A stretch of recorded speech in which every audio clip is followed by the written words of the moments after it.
Hi everybody.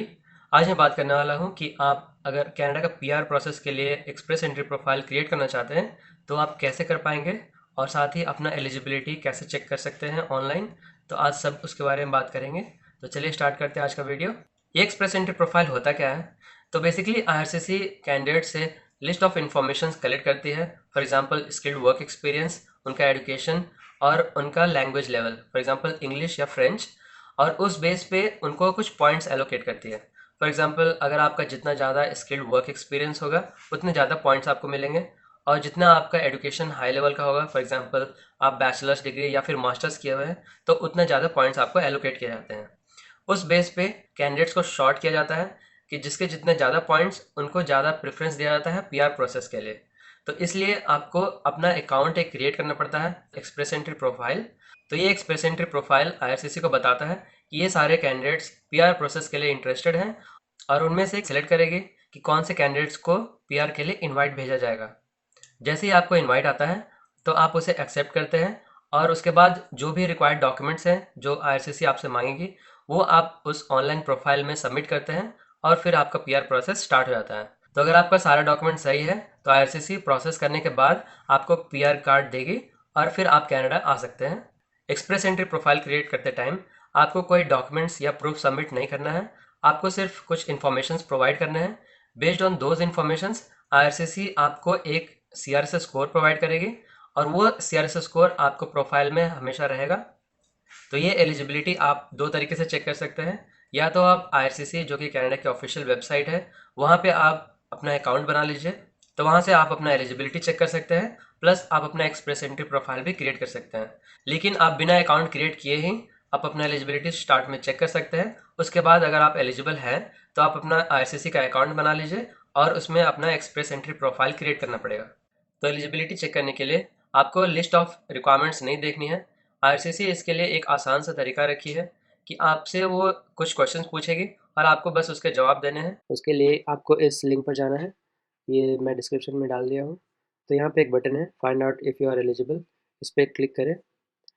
तो you will be asked questions about your nationality, age, language, ability, family members, education, work experience, available funds, details on any job offer। तो ये सारे information आपको देने हैं। जो जो क्वेश्चन आप पूछेंगे आपको बस वो सही सही जवाब देना है। तो सबसे पहला है which province or territory do you plan to live in. तो आप आपका पसंदीदा जो भी प्रोविंस है उसको सेलेक्ट कर लीजिए। यहाँ पे मैं ऑन्टेरियो सेलेक्ट कर लेता हूँ। अगर आपको नहीं पता है तो कोई भी आप सेलेक्ट कर लीजिए। फिर ये है कि आपको लैंग्वेज टेस्ट रिजल्ट्स देने होंगे एक्सप्रेस एंट्री प्रोफाइल के लिए। अगर आप ये टेस्ट नहीं दिए हैं तो आपको ये देना पड़ेगा और बिना किसी इंग्लिश टेस्ट के आप इस प्रोग्राम के लिए एलिजिबल नहीं होंगे। तो आप जो भी टेस्ट दे सकते हैं आप उसको सिलेक्ट कर लीजिए। जैसे फॉर एग्जांपल आप आइल्स दे सकते हैं, काफ़ी वो पॉपुलर रहता है और इजी भी। फिर next, what date did you take this test. फिर आपको यहाँ बताना है कि किस डेट को आपने टेस्ट दिया था। तो आप जिस डेट को भी टेस्ट दिया है आप वहाँ पे एंटर कर दीजिए। फॉर एग्जांपल मैं दिसंबर समथिंग 20 को दिया हूँ।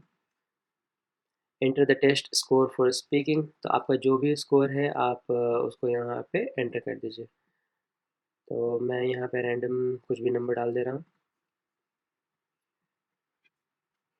Do you have other language test results. तो अगर आपके पास अदर लैंग्वेज टेस्ट है रिजल्ट, जैसे फॉर एग्जांपल आप फ्रेंच लैंग्वेज का भी लिए हैं तो उसके एक्स्ट्रा पॉइंट्स मिलेंगे। तो अगर आप वो दिए हैं तो आप वो सिलेक्ट कर सकते हैं, नहीं तो फिर none. In the last 3 years how many years of skilled work experience do you have in Canada। तो अगर आप लास्ट 3 साल में कोई स्किल्ड वर्क एक्सपीरियंस है तो आप यहाँ पे बता सकते हैं कि कितने साल का है। स्किल्ड वर्क एक्सपीरियंस क्या होता है आप इसके बारे में थोड़ा यहाँ जान सकते हैं। तो स्किल्ड वर्क एक्सपीरियंस एक नॉक कोड के बेस पे होता है। तो आपका जो भी प्रोफाइल है वर्क एक्सपीरियंस में आप उसका नॉक कोड सर्च करें और जो भी नॉक कोड है आप उसके बेस पे आप ये प्रोफाइल कंप्लीट कर सकते हैं। तो या अगर आपको अपना नॉक कोड नहीं पता है तो इस लिंक पे find your NOC page to learn more, वहाँ पे आप अपना नॉक कोड ढूंढ सकते हैं आपका जॉब प्रोफाइल के अकॉर्डिंग। फिलहाल मैं बैक जाता हूँ और फॉर एग्जांपल 1 year और मोर मैं यहाँ पे देता हूँ कि 1 साल से ज़्यादा मेरा एक्सपीरियंस है कनाडा में। During this period which TEER of the national occupation classification is most of the experience in. तो आपका जितना भी यहाँ पे आप काम किए हैं उसमें सबसे ज़्यादा एक्सपीरियंस किस नॉक बेस्ड पे है, आप उस नॉक को आप सेलेक्ट कर लीजिए, मतलब उस नॉक का जो भी टियर कैटेगरी है वो आप यहाँ पे सेलेक्ट कर लीजिए। तो फॉर एग्जांपल टियर कैटेगरी 2 मेरा है। So your results are express entry. Based on your answers, you appear to be eligible for express entry. तो आप आपके आंसर्स के बेस पे आपको ये बताएगा कि आप एलिजिबल है कि नहीं। अगर आप एलिजिबल हैं तो आपको ये स्टेप्स फॉलो करने होंगे। तो यहाँ पे बेसिकली ये बोल रहा है कि आप अपना एक एक्सप्रेस एंट्री अकाउंट रजिस्टर कर लीजिए आईआरसीसी के साथ, और वहाँ पे आपको सारा इन्फॉर्मेशन ऑनलाइन फिल कर देना होगा। तो आप ये रेफरेंस कोड आप इसको कॉपी कर लीजिए। आप सेम रेफरेंस कोड, मतलब आपने जो भी आंसर्स अभी तक दिए हैं वहाँ से आपका कैरी हो जाएगा। आपको जो भी आंसर्स दिए, जो भी क्वेश्चंस के आंसर दिए हैं आपको दोबारा रिपीट नहीं करने होंगे।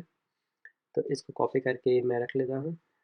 अब आपको एक्सप्रेस एंट्री प्रोफाइल कंप्लीट करने के लिए दो डॉक्यूमेंट पहले से होने चाहिए। पहला, आपको एक इंग्लिश या फ्रेंच लैंग्वेज का टेस्ट रिजल्ट्स होना चाहिए, उनका रिजल्ट्स आपको यहाँ डालना होगा। और दूसरा, आपको ईसीए चाहिए होगा, जो कि एजुकेशनल क्रीडेंशियल्स असेसमेंट होता है। फॉर एग्जांपल, अगर आप इंडिया से बैचलर्स डिग्री किए हैं तो वो कनाडा की इक्विवेलेंट कौन सी डिग्री होगी वो आपको बताती है। तो ईसीए डॉक्यूमेंट आपको चाहिए होगा। वो आप वर्ल्ड एजुकेशन सर्विसेज, वेस या फिर उसी के जैसे और भी कई सारे ऑर्गेनाइजेशंस हैं जो आपको ईसीए प्रोवाइड करेंगे। तो आपको ये ईसीए डॉक्यूमेंट्स ऑनलाइन आप बनवा सकते हैं। उसके बारे में डिटेल में वीडियो कभी और मैं बनाऊंगा। इसके बाद हम आईआरसीसी के वेबसाइट पर अपना अकाउंट क्रिएट करेंगे। तो अकाउंट क्रिएट करने के लिए हम जीसी की user name and password create करेंगे। तो जैसा ये सुनने में कॉम्प्लिकेटेड लग रहा है वैसा है नहीं। ये सिंपल, जैसे आप किसी जीमेल या फिर कोई और अकाउंट में रजिस्टर करते हैं वैसे ही आपको एक user name and password create करना है। ये अकाउंट क्रिएशन बेसिकली दो स्टेज में होगा। पहले स्टेज में आपको user name and password create करना है, और उसके बाद सेकेंड स्टेज में आपको अपना इंफॉर्मेशन डालना है। फॉर एग्जांपल आपका फुल नेम, एंड देन उसका सिक्योरिटी क्वेश्चंस कुछ होंगे, वो सिक्योरिटी क्वेश्चंस रखना है जो आपको हर बार पूछा जाएगा जब भी आप लॉगिन करेंगे, या फिर लास्ट में जब आप डॉक्यूमेंट्स ऑनलाइन साइन करेंगे तो आपको ये सिक्योरिटी क्वेश्चंस पूछे जाएंगे। तो ये दोनों स्टेज में आपको बताता हूँ कि कैसे आप अपना अकाउंट रजिस्टर कर सकते हैं। यहाँ पे लिंक है रजिस्टर टू गेट अ की। यहाँ से आपको आईआरसीसी पे एक अकाउंट क्रिएट करना होगा और वहाँ से आप हमेशा अपने अकाउंट से एप्लीकेशन ट्रैक कर सकते हैं। तो यहाँ पे मैं क्लिक करता हूँ। तो यहाँ फर्स्ट में जाएंगे तो आप permits, express entry, international experience Canada और जो भी अदर अदर प्रोफाइल्स है उसके लिए आप यहाँ पे अपना एप्लीकेशन सबमिट कर सकते हैं। तो यहाँ पे मैं क्लिक करूँगा इमिग्रेट टू कनाडा। तो यहाँ पे नीचे जाएंगे और यहाँ पे आपको एक लिंक दिखेगा रजिस्टर फॉर एन अकाउंट। तो यहाँ पे आपको क्लिक करना है। तो यहाँ पे हमें सेलेक्ट करना है जीसी की यूज़र नेम एंड पासवर्ड। तो यहाँ पे हम एक यूज़र नेम एंड पासवर्ड के थ्रू अपना अकाउंट साइन इन करेंगे हर बार। तो यहाँ पे रजिस्टर कर लेते हैं पहले, फिर यहाँ पे साइन अप। यहाँ पे टर्म्स एंड कंडीशंस पढ़ लीजिए और then I accept. Create your user name, तो आपको अपना यहाँ पे एक यूज़र नेम सेलेक्ट करना है, जैसे कि आप गूगल में आपका जो भी यूज़र नेम रहता है, और पासवर्ड वैसे ही आपको अपना user name and password create करना है। तो आप अपना कोई भी पसंद का यूज़र नेम क्रिएट में यहाँ पे कर लीजिए। तो यहाँ पे आप अपना यूज़र नेम डाल लीजिए, फिर click on continue. Create your password, यहाँ पे आप अपना पासवर्ड डालिए, क्लिक ऑन कंटिन्यू। फिर यहाँ पे रिकवरी क्वेश्चंस आप अपना सेलेक्ट कर सकते हैं। फिर यहाँ पे आपको अपना रिकवरी क्वेश्चंस यहाँ पे सेलेक्ट करना होगा। तो अगर पासवर्ड भूल जाते हो तो आपको ये क्वेश्चन पूछा जाएगा, तो आपको ये आंसर डालना है। अगर आप ये आंसर डालेंगे सही तो आपको एक पासवर्ड लिंक मिलेगा जिससे आप पासवर्ड रीसेट कर सकते हैं। तो इसी तरह ये सभी रिक्वायर्ड क्वेश्चंस हैं, आपको ये सभी फिल करने होंगे। तो यहाँ पे क्लिक करेंगे कंटिन्यू। फिर ये है optional account recovery.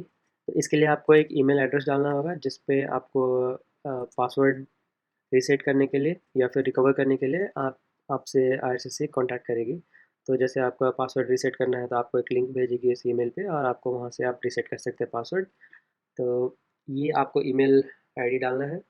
Verification email will be send to the address you provide. तो आप जो भी ईमेल एड्रेस डालेंगे मेक श्योर कर लीजिए कि आपका हो, क्योंकि यहाँ पे एक वेरिफिकेशन ईमेल भी भेजेगी आईआरसीसी, और उस पर आप क्लिक करके आप अपना अकाउंट वेरीफाई कर सकते हैं। And then click continue. GC की sign up complete. So you have successfully created your GC key. Your username is this. Please select continue to verify your email address. तो यहाँ पे आपको email address पे जो भी confirmation code जाएगा आपको यहाँ पे डालना है and continue. You have successfully added the email recovery options. Please select continue to return to your GC account home page. फिर यहाँ से आप अपना अकाउंट पे कंटिन्यू कर सकते हैं। तो यहाँ पे आपको टू फैक्टर ऑथेंटिकेशन सेलेक्ट करना होगा।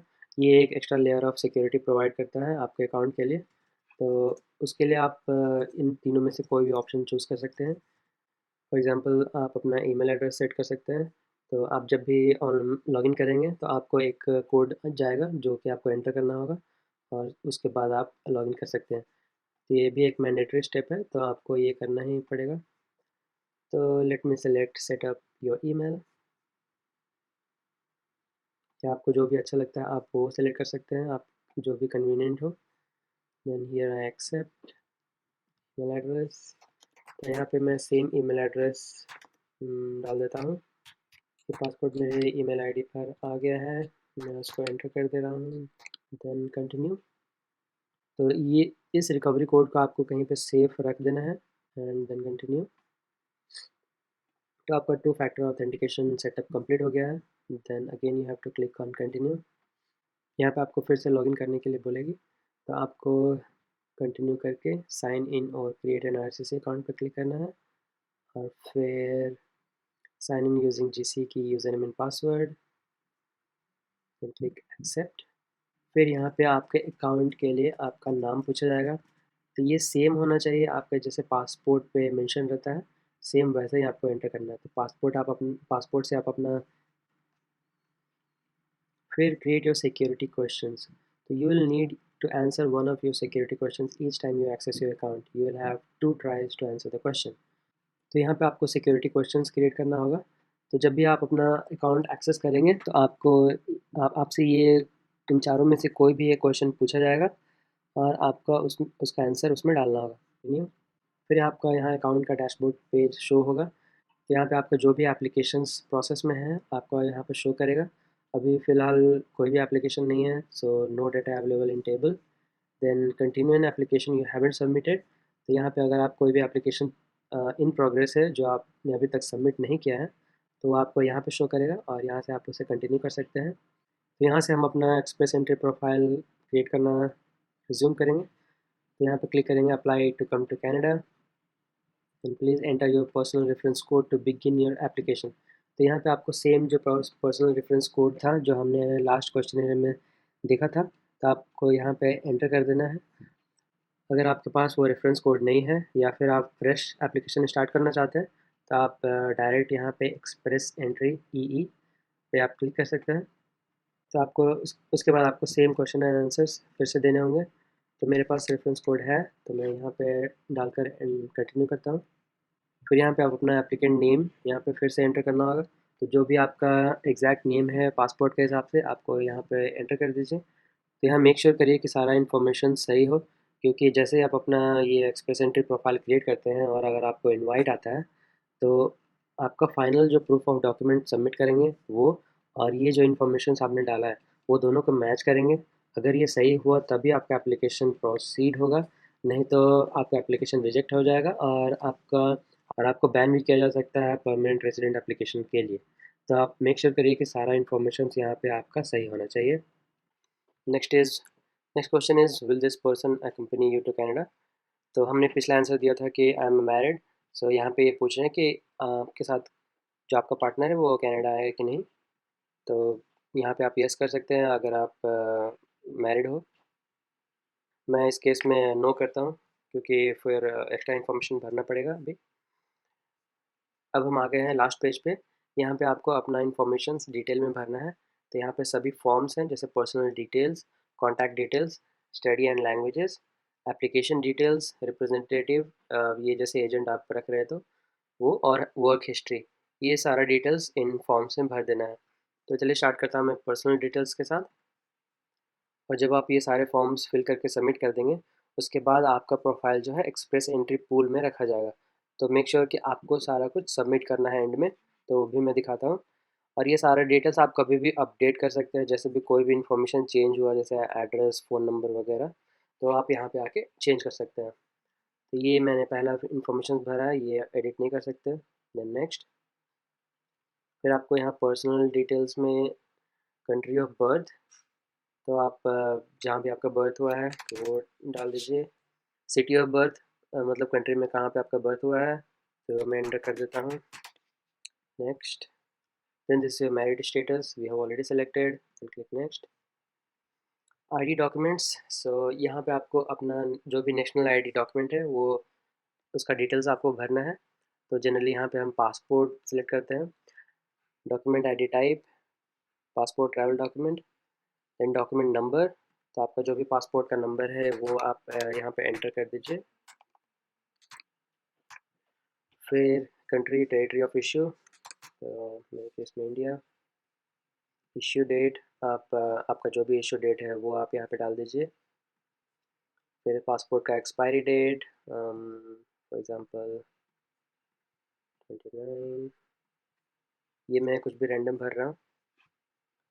Then click next.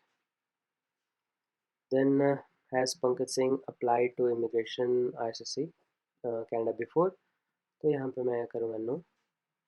अगर आप पहले अप्लाई कर चुके हैं किसी पर्टिकुलर केस के लिए, तो आप यहाँ पे यस करके और बाकी सारे डिटेल्स आपको भरने होंगे। तो इस केस में मैं नो रखता हूँ, क्योंकि जनरली आप सब फर्स्ट टाइम भर रहे होंगे। फिर कंट्री ऑफ सिटीजनशिप, आपका सिटीजनशिप कहाँ का है वो, और कंट्री ऑफ रेसिडेंस, तो कंट्री ऑफ रेसिडेंस मतलब कि आप अभी करेंटली किस कंट्री में रह रहे हो एज ए लीगली, तो आप उस कंट्री के डिटेल्स यहाँ पे भर सकते हो। तो फॉर एग्जांपल अगर आप ऑलरेडी कनाडा में हैं तो यहाँ पे कनाडा सेलेक्ट कर सकते हैं। Then click next. फिर आपको यहाँ अपने फैमिली मेम्बर्स का डिटेल देना है कि आपको इंक्लूड करके आपके फैमिली में कौन कौन है। फॉर एग्जांपल आपके स्पाउस, आपकी वाइफ जो होगी, आपका जो भी बच्चे हैं उनको इंक्लूड करके कितने काउंट होते हैं। और इसमें आप मदर और फादर को इंक्लूड नहीं करना है। तो यहाँ पे उसके बारे में कुछ डिटेल देख सकते हैं। तो यहाँ पे आपको स्पाउस और चिल्ड्रन के बारे में बताना है, even they are not coming to Canada. तो यहाँ पे मैं एंटर कर दिया 4। फिर नेक्स्ट क्वेश्चन है कि how much money you will bring to Canada to support your self and your family. तो इसका मतलब है कि आप कितना पैसा आप वहाँ से लाओगे। तो इसके लिए आपको प्रूफ ऑफ फंड्स भी देना होगा बाद में। अभी सिर्फ एक नंबर देना है कि आप इतने पैसे लाओगे। तो ये मिनिमम भी एक साइज़ है जिसको आपको यहाँ पे मेंशन करना है, ताकि आप जो भी प्रोग्राम्स हैं जैसे एफएसडब्ल्यू प्रोग्राम्स, उसमें मिनिमम क्राइटेरिया रहता है कि आपको इतने पैसे लाने ही लाने हैं कैनेडियन डॉलर्स में, उसके बाद ही आपको एलिजिबल होगा। तो ये है अमाउंट, ये हमेशा अपडेट होते रहता है और इस टेबल के हिसाब से आपको वो अमाउंट मेंशन करना है। फॉर एग्जांपल मेरे केस में 4 मेंबर्स हैं, तो मुझे इतने डॉलर्स कैनेडियन डॉलर्स में पैसे चाहिए होंगे, और इस इससे या इससे ज़्यादा ही मुझे प्रूफ भी दिखाना होगा। फॉर एग्जांपल बैंक स्टेटमेंट या फिर जो भी आपके पास प्रॉपर्टी का डिटेल्स है, वो सारा कुछ डिटेल्स आपको एज ए प्रूफ आपको शो करना पड़ेगा कि आप आपकी संपत्ति इससे या इससे ज़्यादा है जो आप कनाडा में ला सकते हो। तो ये सेम अमाउंट मैं मेंशन करूँगा। Then click next. फिर नेक्स्ट क्वेश्चन है कि आपके कोई भी relative who is a citizen or permanent resident of Canada, तो ये अगर कोई भी रिलेटिव है जो कनाडा में रह रहे हैं और 18 ईयर्स और ओल्डर हैं, तो आप उनकी डिटेल यहाँ पे दे सकते हैं। उसके एक्स्ट्रा पॉइंट्स मिलते हैं, तो अगर आपका कोई भी रिलेटिव है तो आप उनके डिटेल ज़रूर दें यहाँ पे। For example this person is Pankaj Kumar Singh's aunt uncle daughter son, या फिर जो भी है उनके डिटेल्स आप भर सकते हैं यहाँ पे। और ये वो किस प्रोविंस और टेरिटरी में रह रहे हैं उनका डिटेल यहाँ पे ये आप सिलेक्ट कर सकते हैं। तो मेरे केस में है नो, तो ये कंप्लीट हो गया। Then save and exit. अब आपका पहला फॉर्म फिल हो गया, कंप्लीट हो गया है। देन आपका कॉन्टैक्ट डिटेल्स, तो start from this, language of correspondence English, then email address, आपका जो भी ईमेल एड्रेस है वो यहाँ पे मेंशन कर दीजिए। इस ईमेल एड्रेस पे ही सारा जो कम्युनिकेशन होगा आईआरसीसी के थ्रू, वो इसी ईमेल एड्रेस के थ्रू होगा, तो आप मेक श्योर करिए कि वो वैलिड ईमेल एड्रेस हो। Then save and exit. Next is study and languages, तो उस फॉर्म को स्टार्ट करते हैं। तो आपके जो भी स्टडी डिटेल्स हैं, फॉर एग्जांपल डिग्री सर्टिफिकेट्स या मार्कशीट, उनको आप निकाल लीजिए और सारा करेक्ट इन्फॉर्मेशन यहाँ पे आपको भरना होगा। तो फर्स्ट क्वेश्चन है, has Pankaj Singh finished high school और any higher education including university, college और वोकेशनल ट्रेनिंग। तो ये करूँगा मैं यस। फील्ड ऑफ स्टडी, आप अपने फील्ड ऑफ स्टडी यहाँ पे एंटर कर दीजिए। देन किस साल में आपने किया है, सिंस व्हाट ईयर, मतलब कहाँ कब से आपने स्टार्ट किया था। तो फॉर एग्जांपल ये मैं 2009, this is my current study. अगर आपका ये करंट स्टडी चल रहा है तो वो आपको यस करना है, मेरे केस में नो। देन टिल व्हेन, तो मेरा 4 साल का था, तो ये मैं सेलेक्ट कर देता हूँ। कंप्लीट फुल एकेडमिक कोर्स, तो ये मैं 4 साल का था, 4 years. Full time part time study, तो ये मेरा फुल टाइम था। Standing at the end of study period, in good standing but no certificate, certification और diploma degree awarded, not completed। तो आपका मतलब अगर कंप्लीट कर लिए स्टडी तो सर्टिफिकेट और डिप्लोमा और डिग्री अवॉर्डेड, तो ये सिलेक्ट करेंगे। कंट्री ऑफ स्टडी, तो आप जहाँ से भी ये स्टडी कंप्लीट किया है हायर एजुकेशन, आप वहाँ पे मेंशन कर दीजिए। देन यहाँ पे सिटी और town of study, Nagpur. Name of school और इंस्टीट्यूशन, लेवल ऑफ एजुकेशन मतलब आप बैचलर्स या मास्टर्स या कौन सी टाइप का डिग्री है वो आप यहाँ पे सेलेक्ट कर दीजिए। Then what Pankaj Singh awarded a Canadian degree, diploma और certificate for this period of study. इसका मतलब है कि आप कनाडा में ये डिग्री हासिल किए हैं या फिर कहीं और से। और अगर आप अपने कंट्री से हासिल किए हैं तो आपको उसके लिए ECA रिपोर्ट चाहिए होगा, जो ये साबित करेगा कि आप उस स्टडी को कितने साल का था, आपका कितना साल का बैचलर्स या मास्टर्स डिग्री था, उसको सर्टिफाई करेगा। तो आप ECA किसी एक ऑर्गेनाइजेशन से ले सकते हैं, फॉर एग्जांपल वेस है जो प्रोवाइड करता है ECA। वैसे ही और भी कई सारे ऑर्गेनाइजेशंस हैं जो ये सर्टिफिकेट प्रोवाइड करते हैं। ये बेसिकली क्या करते हैं कि आपके कंट्री में आप अपना जो डॉक्यूमेंट्स है वो दिखाएंगे उस ऑर्गेनाइजेशन को। ये सब ऑनलाइन होता है जनरली, और वो आपको एक सर्टिफिकेट देगा कि हाँ आपने ये जो भी डिग्री किया है वो कनाडा में 4 साल के या फिर 2 साल के इक्विवेलेंट वो डिग्री है। फॉर एग्जांपल मेरा इंजीनियरिंग था, तो वो कनाडा के हिसाब से भी 4 साल का डिग्री एक है, और वो बैचलर्स डिग्री प्रोवाइड करता है। तो आपको वैसा ECA डॉक्यूमेंट बनवाना होगा, जो कि एक प्रूफ होगा कि आपने ये इतने साल का डिग्री कोर्स किया है। ये PR के लिए इम्पोर्टेंट है क्योंकि यहाँ पे फॉरेन डिग्रीज़ को कंसिडर नहीं करते जब तक उनके लिए आपके पास ECA रिपोर्ट ना हो। तो आपको ये भी बनवाना होगा। तो इस केस में मेरे पास कोई कैनेडियन डिग्री सर्टिफिकेट नहीं था, तो यहाँ पे मैं सिलेक्ट करूँगा नो। फिर नेक्स्ट क्वेश्चन है कि आपने क्या ECA लिया है with in the past 5 years for this degree, diploma certificate. तो आपको ECA बनवाना ही पड़ेगा, उसके बाद ही आपको ये सबमिट करना है प्रोफाइल। तो यहाँ सेलेक्ट करेंगे yes. Organisation that issued the ECA, for example ये सारे ऑर्गेनाइजेशंस हैं जहाँ से आप ECA डॉक्यूमेंट बनवा सकते हैं। तो मोस्ट कॉमन है वर्ल्ड एजुकेशन सर्विसेज, वेस शॉर्ट में बोलते हैं। तो आप यहाँ से बनवा सकते हैं। Date ECA report is issued, तो आपका ECA रिपोर्ट कब इशू होगा वो डेट यहाँ पे एंटर कर देना है। For example this day. Then ECA certificate number, तो आपके जो ECA मिलेगा उसके ऊपर सर्टिफिकेट नंबर होगा, वो आपको यहाँ पे एंटर कर देना है। फिर है लेवल ऑफ़ एजुकेशन, तो आपके ECA रिपोर्ट में जो भी लेवल ऑफ़ एजुकेशन उसने बताया है सेम आपको यहाँ पे मेंशन करना है। तो अगर वो बैचलर्स डिग्री आइडेंटिफाई हुआ है तो आपको बैचलर्स डिग्री बताना है वहाँ पे। Then save and add. मेरे केस में सिर्फ बैचलर्स डिग्री था इसलिए मैं सिर्फ बैचलर्स डिग्री का इन्फॉर्मेशन डाल रहा हूँ, और अगर आपने मास्टर्स डिग्री किया है तो वो भी आपको यहाँ पे ऐड करना है। Then next. फिर नेक्स्ट है ऑफिशियल लैंग्वेजेस। यहाँ पे आपको इंग्लिश या फ्रेंच का अगर कोई टेस्ट दिए हैं तो उसका डिटेल्स यहाँ पे मांगेंगे। तो जैसे मैं पहले बताया था कि आप IELTS या फिर सिमिलर कोई टेस्ट देकर उसका डिटेल्स यहाँ पे भर सकते हैं। तो ये भी इम्पॉर्टेंट है एक्सप्रेस एंट्री प्रोफाइल के लिए। तो आपको वो टेस्ट देना ही देना है, और उस टेस्ट का जो भी रिजल्ट है आपको यहाँ पे एंटर करना है। Has Pankaj Singh taken an approved language test, yes. और यहाँ पे मैंने पहले जो भी डिटेल्स भरा था क्वेश्चन आंसर के टाइम, तो सेम ऑटो फिल हो गया है। लैंग्वेज टेस्ट वर्जन, तो ये आपका IELTS जनरल ट्रेनिंग वाला एग्ज़ाम ही देना है। स्टडी परमिट के लिए एक अलग एग्ज़ाम होता है तो वो यहाँ पे एंटर नहीं करना है। फिर यहाँ बताना है कि डेट ऑफ टेस्ट रिजल्ट्स, तो आपका जो भी टेस्ट रिजल्ट्स है वो कब का है। एग्जाम्पल मैं सिलेक्ट कर लेता हूँ 28। लैंग्वेज टेस्ट रिजल्ट्स फॉर्म और सर्टिफिकेट नंबर, तो आपका जो भी सर्टिफिकेट मिला है उसका सर्टिफिकेट नंबर यहाँ पे एंटर कर दीजिए, और उसके बाद speaking, reading, listening and writing का जो भी आपका स्कोर था वो यहाँ पे आप मेंशन कर दीजिए। Has Pankaj Singh taken an approved language test to assess their French skills? तो इस केस में मेरा है नो। अगर आप फ्रेंच स्किल्स के लिए भी आप टेस्ट दिए हैं तो वो भी आप यहाँ पे एंटर कर दीजिए, उसके एक्स्ट्रा पॉइंट्स मिलते हैं। अब यहाँ पे मैं सेव एंड एग्जिट करूँगा, ये भी फिल हो गया। एप्लीकेशन डिटेल्स इसका स्टार्ट करते हैं। यहाँ पे आपको बताना है कि विच प्रोविंस और territories would Pankaj Singh consider living in. तो आपको कौन सा प्रोविंस और टेरिटरी आपको यहाँ पे अच्छा लगता है, जहाँ पे आप रहना चाहते हैं वो आप यहाँ पे सिलेक्ट कर सकते हैं। तो यहाँ पे मल्टीपल आप सिलेक्ट कर सकते हैं। तो इसमें क्या होता है कि अगर आप एक्सप्रेस एंट्री पूल में जब तक हैं और कोई प्रोविंस आपको चाहती है कि आपको प्रेफरेंस दे पीआर के लिए, तो आपको नॉमिनेट कर सकती है, और नॉमिनेट करने के बाद आपको एक एक्स्ट्रा पॉइंट मिलेगा और वो आपको हेल्पफुल होगा। तो आप यहाँ पे जो भी टेरिटरी है उसके मल्टीपल है तो आपको सिलेक्ट कर सकते हैं। फिर यहाँ पे एक डिस्क्लेमर है कि क्योंकि आपने ऑन्टेरियो सेलेक्ट किया है तो ये एक्सप्रेस एंट्री का सारा इन्फॉर्मेशन ऑन्टेरियो गवर्नमेंट कलेक्ट कर सकती है।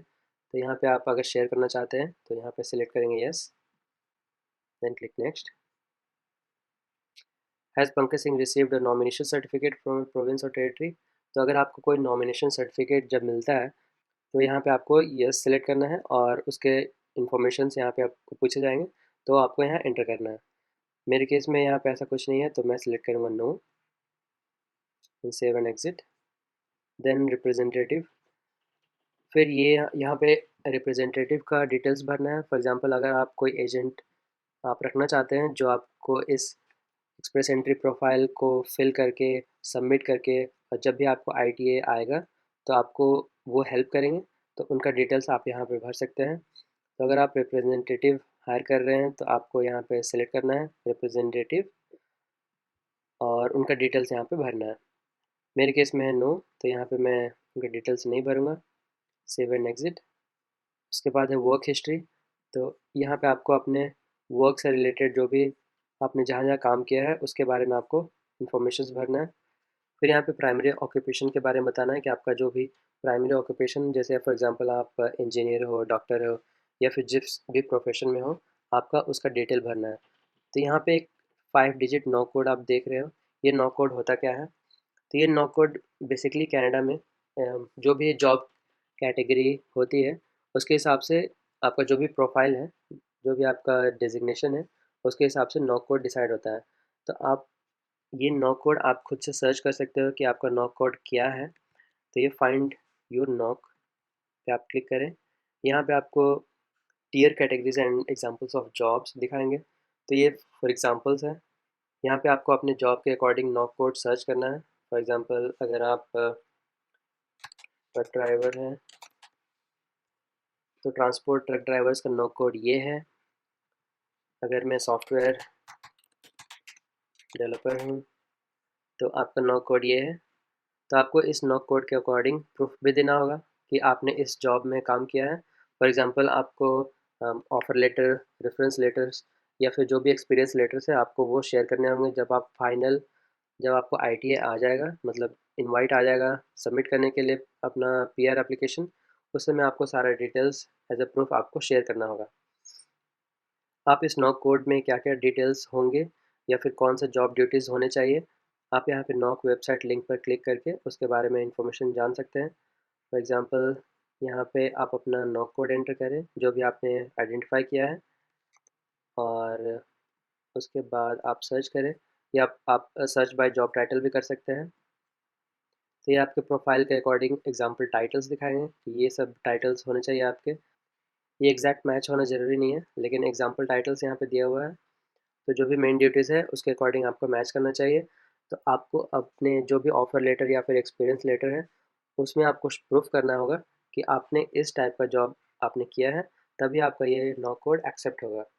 तो आप ये नो कोड ध्यान से देखें। और ये 2021 वर्जन है, इसके पहले 2016 वर्जन चल रहा था, उस समय नो कोड अलग था। तो उसके बारे में भी आप यहाँ पे देख सकते हैं कि 2016 के अकॉर्डिंग आपका जॉब डिस्क्रिप्शन क्या था और आपका क्या नो कोड होना चाहिए, उसके अकॉर्डिंग आप यहाँ पे देख सकते हैं, लेकिन आपको 2021 का ही नो कोड वहाँ पे एंटर करना होगा। तो सेम नो कोड मैं यहाँ पे एंटर कर दूँगा। फिर date Pankaj Singh first became qualified to practise in this occupation. तो आप उस ऑक्यूपेशन के लिए आप सबसे पहले कब एलिजिबल हुए? फॉर एग्ज़ाम्पल इस ऑक्यूपेशन के लिए जब मुझे डिग्री मिली तो उस समय मैं एलिजिबल हुआ। तो यहाँ पे मैं डिग्री जब भी आपको मिला था वो आप एंटर कर दीजिए। For example 2013, then click next. Then Canadian certificate of qualification. यहाँ पे does Pankaj Singh have a certificate of qualification from a Canadian province or territory. तो अगर आपका कोई सर्टिफिकेट है जो कनाडा से मिला है तो आप वहाँ पे सिलेक्ट कर सकते हैं यस, मेरे केस में no. Then next. Then does Pankaj Singh have a job offer in Canada. तो अगर आपके पास कोई जॉब ऑफर है तो आपको और भी एक्स्ट्रा पॉइंट्स देगा और वो काफ़ी हेल्पफुल होगा। तो यहाँ पे अगर आपके पास कोई जॉब ले सकते हैं तो आप यहाँ पे सिलेक्ट करेंगे यस। तो मैं अपने प्रीवियस वीडियोज़ में बताया कि आप इंडिया से रहते हुए आप कैसे जॉब ले सकते हैं। So you can refer my previous videos. और उसके बाद इस जॉब का रिलेटेड इन्फॉर्मेशन यहाँ पे भरने हैं।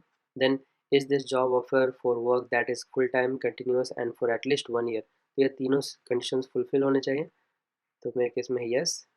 Is this job offer for what that is non seasonal. मतलब कि जो नॉन सीजनल जॉब है, फॉर एग्जांपल एग्रीकल्चरल जॉब्स जो होते हैं वो जनरली सीजनल जॉब्स होते हैं। तो मेरे केस में ये नॉन सीजनल जॉब है। तो यहाँ मैं सिलेक्ट करूँगा यस। 5 digit NOC code. तो आपने जो भी नॉक कोड पहले सिलेक्ट किया था सेम यहाँ पे एंटर कर देना है। फिर आपको यहाँ पे अपना जॉब टाइटल मेंशन करना है। For example software engineer. Then information about the employer. How many employers made this job offer. तो मोस्टली ये केस होगा 1। Is the employer any of the following? An embassy, consulate or high commission in Canada. मेरे case में है no. अगर आपके case में है यस तो ये सिलेक्ट करके उसका इन्फॉर्मेशन डालना है। An employer on the list of N eligible employers with the government of Canada. तो अगर वो एन एलिजिबल एम्प्लॉयर्स हैं तो आपको यहाँ सेलेक्ट करना है यस, लेकिन मोस्टली केस में होगा नो।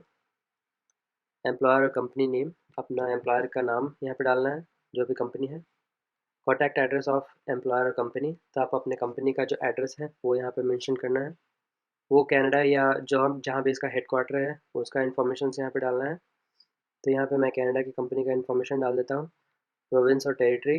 तो ये कहाँ से जॉब ऑफर है, ऑन्टेरियो। सिटी और टाउन। तो आपको जिस सिटी से जॉब ऑफर है या फिर जो भी कंपनी आपका जहाँ भी लोकेटेड है वहाँ का information. Street address. Information about the LMIA। अगर आपको एक पॉजिटिव LMIA इशू हुआ है तो आप उसका डिटेल यहाँ पे भर सकते हैं। अगर LMIA के थ्रू आपको जॉब मिला है तो उसके ज़्यादा प्रेफरेंस होते हैं। तो यहाँ पे LMIA number, LMIA issue date और LMIA एक्सपायरी डेट सब एंटर करना है। फिलहाल के लिए मैं यहाँ पे सिलेक्ट करता हूँ no. Is Pankaj Singh currently working in Canada. तो अगर आप कनाडा में हैं तो यहाँ पे सिलेक्ट करना है यस। और उसके बाद ये इन्फॉर्मेशन आपको सारे भरने हैं कि have a valid work permit for the job in Canada. Has Pankaj Singh been working full time, yes. No code for current work permit. तो आपका जो भी नो कोड था वो सेम सबमिट करना है। Was a positive LMIA issued for current work permit. Then यहाँ पे सेलेक्ट करेंगे यस। फिलहाल के लिए मैं यहाँ सेलेक्ट करता हूँ नो। Then click next. फिर यहाँ पे आपको अपना वर्क हिस्ट्री के बारे में बताना है। तो फॉर एग्जांपल आपने कनाडा है या फिर अपने होम कंट्री में जैसे इंडिया में जितने भी जॉब किए हैं उन सारे का डिटेल्स आपको भरना है। तो does Pankaj Singh have any work history, yes. तो इस ये सारे इन्फॉर्मेशंस के बेस पे आपको एक्स्ट्रा पॉइंट्स मिलते हैं। तो जितना साल का ज़्यादा साल का एक्सपीरियंस होगा आपको उतने ज़्यादा पॉइंट्स मिलते जाते हैं। तो मेक श्योर करिए कि आप जितने साल काम किए हैं वो सारा इन्फॉर्मेशन यहाँ पे भर दें। For example since what year. तो आप कब से लेकर कब तक किस पोजीशन के लिए काम किए हैं वो सारा इन्फॉर्मेशन यहाँ पे भर सकते हैं। This is my current job, hours per week 40।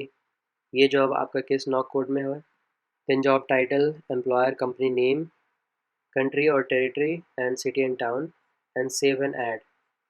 ऐसे करके आप जितने भी जॉब्स हैं उन सारे का डिटेल्स यहाँ पे ऐड करते जाइए एंड देन क्लिक नेक्स्ट। और ये नेक्स्ट है for research question. The following questions are about your education and work experience recognition in Canada. तो IRCC ये यूज़ करेगा कि आपको ये इन्फॉर्मेशन कहाँ से मिले। Your answers are important and help improving employment services. तो do you agree to answer this questions? अगर आपको आंसर करना है तो येस, अदरवाइज नो। तो ये मैंडेटरी नहीं है तो मैं नो करता हूँ। Save and exit. यहाँ पे हमने सारे फॉर्म्स भर दिए हैं। यहाँ पे आप कंटिन्यू कर सकते हैं या फिर सेव एंड एग्जिट और बाद में आप इसको सबमिट कर सकते हैं। तो मैं क्लिक करूँगा कंटिन्यू। फिर यहाँ पे आपसे डिक्लेरेशन पूछा जाएगा एंड इलेक्ट्रॉनिक सिग्नेचर, ये आपको पढ़ लेना है और उसके बाद आपको सिलेक्ट करना है येस आई एग्री, और ये consent for use information I agree. Then signature, यहाँ पे आपको अपना गिवन नेम और लास्ट नेम डालना है, जैसा सेम आपका पासपोर्ट में मेंशन है सेम यहाँ पे एंटर करना है। एंड सिक्योरिटी क्वेश्चंस, तो ये सिक्योरिटी क्वेश्चंस मैंने जो पहले भरा था वो सेम सिक्योरिटी क्वेश्चंस का आंसर यहाँ पे भरना है एंड साइन करना है। फिर यहाँ पे क्लिक करेंगे साइन, उसके बाद फिर से नोटिस आपको पढ़ लेना है एंड देन ट्रांसमिट। ट्रांसमिट करने के बाद आपका सारा इन्फॉर्मेशन सेव हो जाएगा और आपका एक्सप्रेस एंट्री प्रोफाइल क्रिएट हो जाएगा। Click transmit. Congratulations, you have successfully submitted your application और प्रोफाइल। तो आपने अपना एक्सप्रेस एंट्री प्रोफाइल क्रिएट कर दिया है। अब यहाँ पे आप एग्जिट कर सकते हैं, exit questionnaire, terms and conditions, accept, यहाँ पर सिक्योरिटी क्वेश्चंस का आंसर, कंटिन्यू। अब यहाँ पे आपको एक एक्सप्रेस एंट्री एप्लीकेशन नंबर मिल जाएगा और आपने किस डेट को सबमिट किया है, तो यह आपके लिए 1 साल तक वैलिड रहेगा और 1 साल के बीच में आप एक्सप्रेस एंट्री पूल में रहेंगे। तो जब भी ड्रॉ होगा आपका जो भी CRSS स्कोर होगा, तो अगर आपका CRSS स्कोर उस ड्रॉ में एलिजिबल होता है तो आपको ITA आएगा, मतलब इनविटेशन टू अप्लाई, और उसके बाद आप सारा एप्लीकेशन प्रोसेस सबमिट कर सकते हैं as a with a proof. यहाँ पे आप अपना एप्लीकेशन स्टेटस चेक कर सकते हैं या फिर अपना प्रोफाइल विड्रॉ कर सकते हैं अगर आपको ये प्रोफाइल नहीं रखना है तो। यहाँ पे एप्लीकेशन चेक करते हैं स्टेटस, यहाँ से आप अपना व्यू योर प्रोफाइल क्लिक करके आप अपना जो भी इंफॉर्मेशन है वो अपडेट कर सकते हैं। Click on view form, then complete all the sections and click save and exit. और आपको सेम ऐसे ही जो भी इंफॉर्मेशन अपडेट करेंगे उसे ट्रांसमिट करके सबमिट कर देना है। तो ये था एक्सप्रेस एंट्री प्रोफाइल क्रिएट करने का प्रोसेस। अगर आपके कोई भी क्वेश्चंस है तो आप कमेंट बॉक्स में ज़रूर डालें, मैं मैक्सिमम कमेंट्स का आंसर करने की कोशिश करता हूँ। तो अगर मुझे पता होगा तो आपके कमेंट का आंसर मैं ज़रूर दूंगा। Thank you for watching.